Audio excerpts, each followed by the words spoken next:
আসসালামু আলাইকুম। চলে আসলাম আরেকটি রেসিপিতে। আমরা আজকে রান্না করব মুরগির যে অংশগুলো সাধারণত আমরা ফেলে দিই, যেরকম হাড্ডি, তারপরে পায়ের যে অংশটা, চর্বি, গলা, মাথা, এই অংশগুলো সাধারণত আমরা বেশিরভাগ ফ্যামিলিতে খাওয়া হয় না, কিন্তু এই জিনিসগুলো আমার খুব মজা লাগে। আর আমার বাসাতে এক্সট্রা অনেক থাকে, কারণ আমার বিড়ালটার জন্য মাঝে মাঝে মাংস নেওয়া হয়, ব্রয়লার বা দেশি বা যে মুরগিগুলো নেই সেগুলো আসলে আমি ও গলা গিলা এগুলো খেতে চায় না।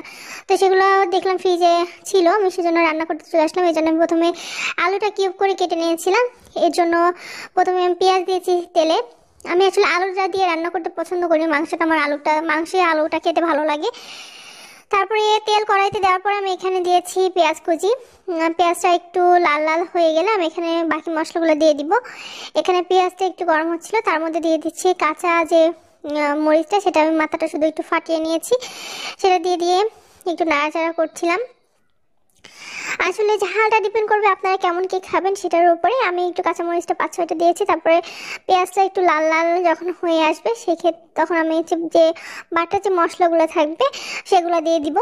বাটা মশলার মধ্যে আমি এখানে দিব আসলে পেঁয়াজ মরিচ সবগুলো বাটাই। আর আমি এখানে আমার এই রান্নাটাতে ব্যবহার করেছি টমেটোটা আপনারা চাইলে স্কিপ করতে পারবেন, কিন্তু মাংসের মধ্যে টমেটো দিলে হয় কি, মাংস বা যে কোনো তরকারিতে টমেটো দিলে একটু গলে গেলে গ্রেভিটা একটু ভালো হয় আর টকটক একটু ফ্লেভার হয়। আমার টমেটোর মানে শীতের সিজনে আমি একটু সব তরকারিতে একটু টমেটো দেওয়ার চেষ্টা করি। তারপর টমেটোটা যখন একটু গলে আসবে তখন আমি দিব আলু, যে কিউব করে রাখা ছিল আলুগুলো, সেগুলো দিব। এরা সবগুলো একটু ভেজে নিব আর কি। আলুটা খুব একটা সিদ্ধ হবে না। তারপর একটু নাড়াচাড়া করছিলাম আমি তেলের মধ্যে দিয়ে, দেখতে পাচ্ছেন। আপনারা চাইলে আলু প্লাস যে টমেটোটা ইউজ করেছি সেটা চাইলে স্কিপ করতে পারেন।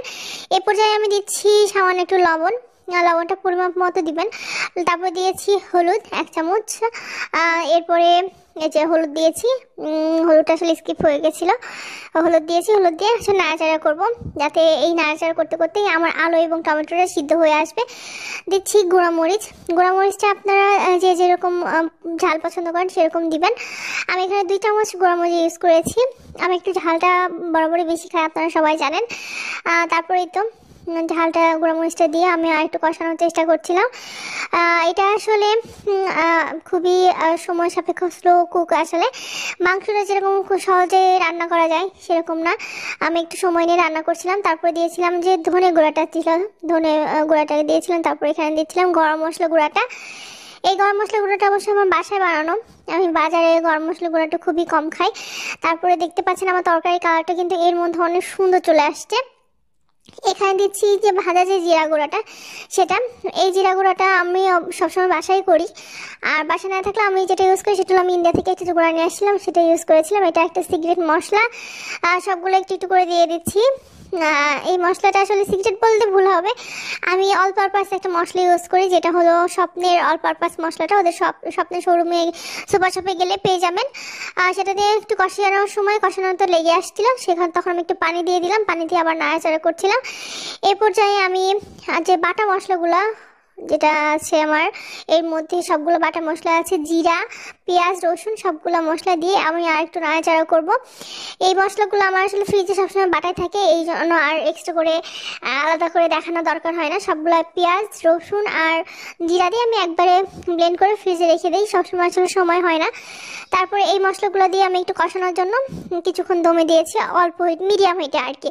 তারপরে দেখতে পাচ্ছেন কি সুন্দর একটা কালার চলে আসছে আমার মানে তরকারিটার যে গ্রেভিটা সেটার। তারপরে আমি কড়াইটার ঢাকনাটা উঠিয়ে দেখতে চেষ্টা করছিলাম যে আলুগুলো আসলে সিদ্ধ হয়েছে কিনা।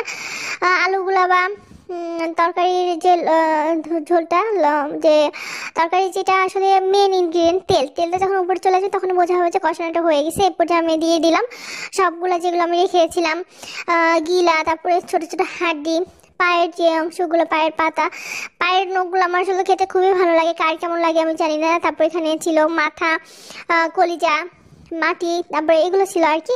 মাটি এগুলো আসলে আমার খুবই পছন্দের।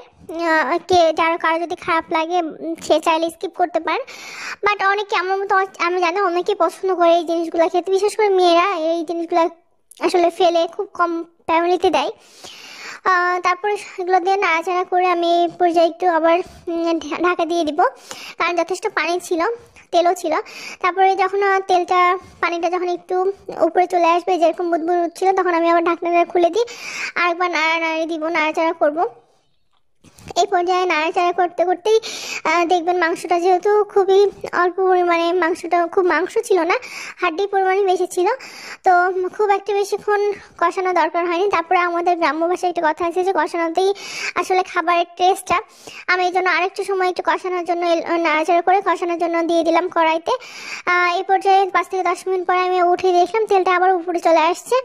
আমি আরেকটু নাড়াচাড়া করছিলাম, দেখবেন এই যে নিচে ধরে গেছিলো, তার মানে আমার কষানোটা হয়ে গেছে। আর আমি একটু দেখতেছিলাম যে আলুটা সিদ্ধ হয়েছে কিনা। দেখুন, যখন দেখলাম যে না, আলুটা যথেষ্ট সিদ্ধ হয়ে গেছে, তখন আমি বুঝলাম যে না, আমার তাহলে মাংসগুলো সিদ্ধ হবে। দেন আমি আর একটু ভালোভাবে নাড়াচাড়া করে এই পর্যায়ে আমি একটু পানি দিয়ে আবার দমে দিব। আমি আর একটু ভাজা ভাজা করার চেষ্টা করছি। ভেজে নিলেই হয়ে যাবে মুরগির ফেলে দেওয়া অংশ থেকে একটা সুস্বাদু তরকারি। দেখা হবে